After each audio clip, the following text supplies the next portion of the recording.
एगो बड़ हीरोइन ले लेंगे। अभी तो हमारे लगे कोनो हीरोइन नहीं है, लेकिन 6 महीना में एगो दूगो आइए जाएगी, कोनो न कोनो सटिए जाई ना जी। हम तो नहीं सटवा से फिर कोनो धोखे दे के भागी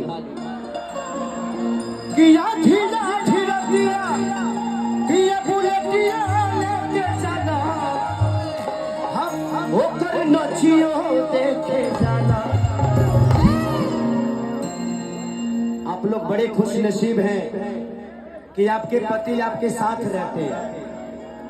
मेरी वाइफ कितनी बदनसीब है कि वो छठ करे, चाहे दीपावली करे, चाहे करवा चौथ करे, अपना हाथ से हम कहियो करे कि जोहरो नदी ले पानी तो अलग बा। हमारी जिंदगी आज की डेट में आप सबके लिए है। मैं अपने परिवार से महीनों महीनों तक नहीं मिल पाता हूँ। आप लोगों ने इतना प्यार दिया, आशीर्वाद दिया, लेकिन ऐसा नहीं है।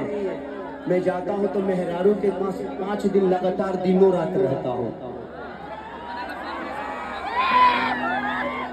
मैंने दिनों रात पलंगे बना रही लगे पहले मैंने घरे रहते हैं हम 5 दिन घर पे रहते हैं, दिनों में रहते रातों में रहते, तो मैंने दिनों रात में मुहे कम होला खाली खत्म हो लगा। हम कोनो आदमी है, कोनो साढ़ भैंसा है का?